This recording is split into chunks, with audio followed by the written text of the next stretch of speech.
Okay. So I am a Christian minister, and I'm going to get a little Christian on you today. I'm going to unpack with you a verse from the Hebrew Bible,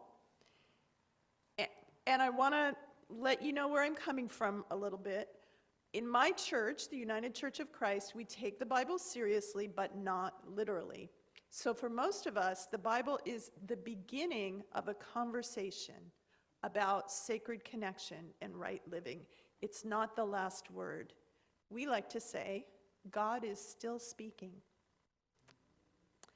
And I'll be throwing around the word God in the way I do not usually do here. Sorry, that's what you get for when I'm speaking on a Bible verse that says God in it. Twice. But I want to be clear that I am not talking about an old guy in the sky. That is not my image of God. My image of God is actually very fluid. So where I can, I'll just say the sacred. And where I say God, you feel free to substitute whatever word works for you in your mind. Source, spirit, earth, universe, higher power, whatever works. Also, I can't resist the chance to mix up God's gender a little bit, as if the source of the universe has a gender. So the verse I invite you to explore with me today is one that is treasured by my home church, Irvine UCC, and it's in the book of Micah. Micah was a prophet, we believe, although the short book attributed to him is apparently a mishmash over several centuries. So it's chapter 6, verse 8, and we sing it at Irvine UCC every Sunday, and we sing it like this. God has shown you, O people, what is good, and what does the Lord require of you, but to do justice and to love mercy and to walk humbly with your God. And that's kind of my church's values in a nutshell. Not as comprehensive as your UU 8 principles, but a pretty good short list. Do justice, love mercy, walk humbly with God. At my church, Alyssa is keeping tabs on transgender people's rights, or loss of rights recently. She's advocating, informing, being in solidarity, weeping, praying, and letting transgender people know that somebody cares. This helps her cope with her own fears because she was born a different gender. Philip is a foster dad for 2 young Afghan refugee men. This foster dad business started as a short-term gig, but as the boys got older, he couldn't abandon them. They were not ready to live on their own with no work permits and little English. With his systematic engineer's mind, Philip has been fighting for asylum for his kids, and he's become a resource for other refugee families in Orange County. Leslie and Jeanette created our church's Diversity, Equity, and Inclusion book group shortly after George Floyd was murdered in 2020. They study meaty books like Isabel Wilkerson's Caste and Richard Rothstein's The Color of Law, maybe because they're both lawyers, as well as fiction and biography. And reading books like this has changed me. It has shattered my illusions about justice in this country, and that is as it should be, because pretending that justice is there when it's not may make me happy, but it does not serve anyone. Lisa needed to be part of a church where her gay family member would be welcome too. Now she heads the church's welcoming ministry, even though she's pretty new herself.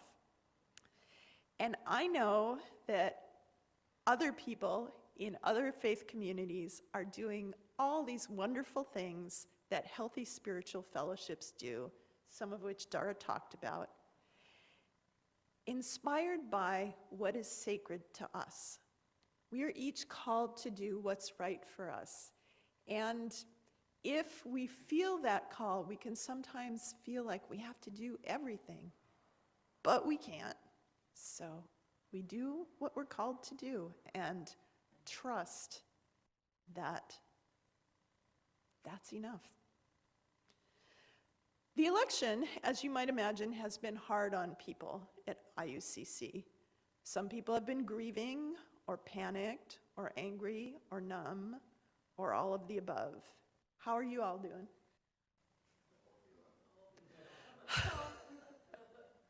Yeah, I'm glad we can admit it. And, you know, a question that's floating around is, what do we do now?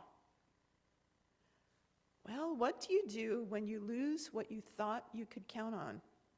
I actually wrote a book about that. My book assumed that climate chaos was the loss, but the principles apply, whatever the loss. If your world gets turned upside down, it's normal that you feel disorientation, uncertainty, old ways of making sense no longer do. Emotions churn. So what do you do when you're overwhelmed, when you don't know how to fix what's broken, when what you've been doing has failed or no longer even seems to make sense to do? The people I interviewed for my book mostly agreed, start doing something you believe in, not something you're sure is going to work the way you want, but something you believe in. Take it slow. Maybe you need to believe in something new that you didn't notice before. And I've shared my journey to awareness and reverence for the non-human world. That was part of my journey. So do something not to try to fix and to save, but to love and to care and to serve. We can always do that, even if the first thing we have to do is tend to our own physical and mental and spiritual health. That's doing something too. You know, you used to be able to take it for granted. Well, a lot of people that used to be able to take self-care for granted now have to make it a priority, and that's okay. And do something that fits your values. Micah gives me this great short list of values. Do justice, love mercy, walk humbly with your God. So I'm going to unpack those three a little. Do justice. Well, the exact injustices that Micah was denouncing are a little fuzzy after 27 centuries, but the prophets are always crying out for fair courts, ethical commerce. They talk about scales that are like loaded, preventing foreclosures and land grabs. That sound familiar? Protecting the poor and the vulnerable and the foreigner against destitution or exploitation. Interesting. We worry about some of those same things, and we might expect they'll be getting worse shortly. A person could understandably feel powerless. And maybe sometimes all the justice we can do is to name the injustice we don't know how to change. By naming it, we refuse to normalize it or ignore it or scapegoat the people who are crushed by it. And maybe sometimes that will have to be enough. A traditional Jewish book called Ethics of the Fathers, Pirkei Avot, has a saying that sustains me in times like this.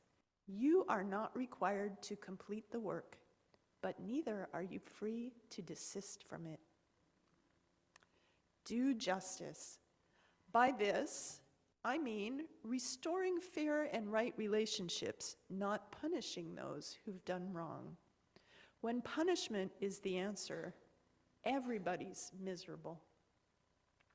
Cornel West said that justice is what love looks like in public. I like that one. Justice is what love looks like in public. True justice does set limits on behavior, but does not demonize, despise the perpetrators of injustice. If we do this, and it's so tempting, if we do this, we fight fire with fire. We become like what we hate. And it's so easy to rationalize the bad behavior on our side of the issue. Oh, that's just an exception. Oh, they're not really that bad. Oh, they don't really mean it. Just like the other side does, right? And the more alarmed we get about their behavior, the easier it is to rationalize the bad behavior that we're tempted to do in response. Instead, do justice, real justice. Set respectful limits as you're able without returning hate for hate. This is not an easy teaching to live out, and is it ever needed right now?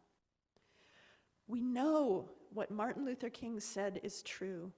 Hate cannot drive out hate. Only love can do that.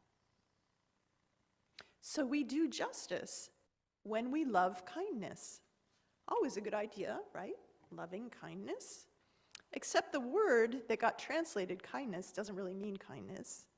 Chesed, it means steadfast love, persistent love, faithful love, love through thick and thin, love that may not be returned, love that may be deserved or not, love that forgives and forbears and risks disappointment. The hard kind, the kind of love that the Bible often attributes to God.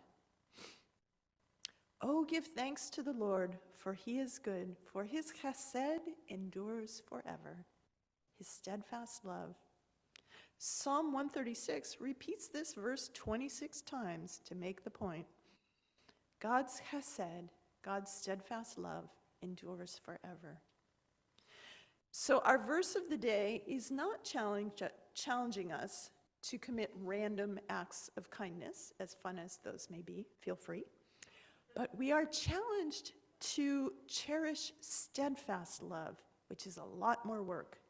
People are easy to love when they're lovable. They're harder to love through thick and thin, to love when the love may not be returned, to love deserved or not, to love by forgiving and forbearing and risking disappointment, to love God's way. In this age of disposable everything, steadfast love is a deep and countercultural challenge, an art and skill that many people have never experienced in the giving or the receiving. As soon as things get hard, so many people these days cut their losses and move on. No wonder we're in an epidemic of loneliness. We may not be very good at steadfast love, but we can try. We can practice. Who knows? If we don't keep cutting and running, we might get better at it. And this will be a timely reminder for some of us as we face certain relatives during the holidays. Do take care of yourself. Do set limits. But see if you can find a way to love, if not like, the difficult people in your life. We need chesed, persistent love, for our spiritual communities too. Nadia Bolz-Weber, my favorite tattooed Lutheran pastor, used to give an interesting little speech to church newcomers. She'd say, "I'm glad you love it here, but at some point I will disappoint you, or the church will let you down. Please decide on this side of that happening if, after it happens, you will stick around anyway. Because if you leave, you'll miss the way that God's grace comes in and fills the cracks of our brokenness. And it's too beautiful to miss. Don't miss it. Chesed, steadfast love. Don't miss it." Can we find it in ourselves to practice chesed to those whose values repulse us? What does that even look like? Well, it looks like we get to try for a few years now, if we're up for the challenge.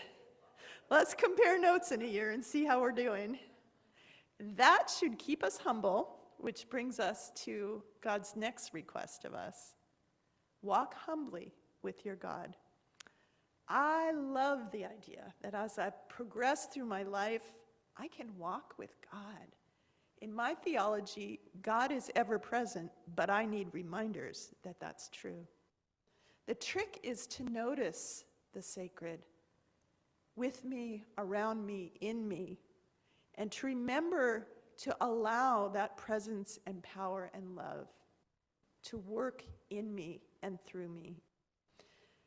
I believe that this is how we are empowered to do justice and to love steadfastly, whatever that looks like for each of us. How do you cultivate that kind of relationship with the sacred?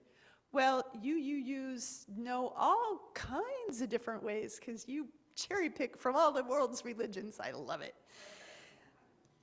Over the centuries, people have so many spiritual practices.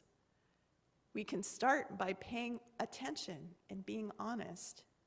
And it helps to hang out with people who want to live the same values that we do. It helps to be humble. Walk humbly. You know, I could get pretty full of myself if I was thinking that God was walking right here with me. I could get in trouble. My friend Peter, who is a gay professor of religion, has a t-shirt that says, "Jesus, save me from your followers." God save us from people who think that God is on their side, that they have a direct line to God, that they can tell you what God wants. Walking humbly means we are partners with the sacred, but junior partners, listening, loving, learning, wandering off, messing up, being forgiven, and always loved. One more bit of wordplay, one more bad translation. God does not require these things of us. God longs for them. The Hebrew word that got translated require is darash. And only in this one verse in the whole Hebrew Bible, as best I can tell, is it translated require. Everywhere else, it's seek, long for. And that is 164 other times in the Bible. So in Psalm 34, it says, "I required the Lord and he answered me." No, it doesn't. It says, "I sought the Lord and he answered me." In Psalm 105, it says, "Look to the Lord in his strength, require his face also, always." No, it doesn't say that. Seek his face always. So, the sacred longs for us to practice justness and love steadfastly, and for us to walk humbly with her for our well-being. The sacred earnestly desires for us to behave in ways that will help us thrive as individuals, as communities, as a nation, as a planet. So let me try with the tweaked words to sing that song again.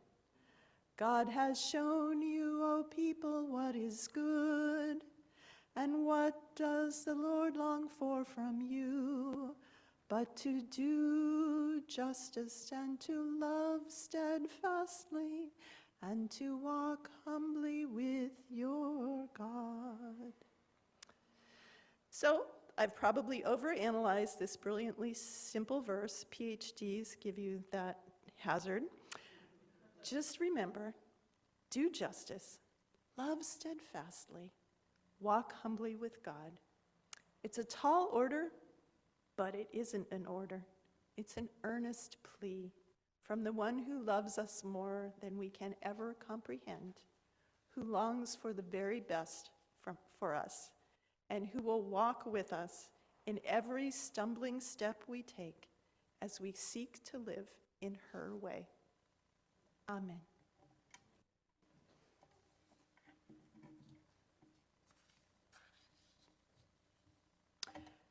I invite you now to sing with me the closing hymn. It's number 349 in the Fat Hymnal, We Gather Together, and Carol will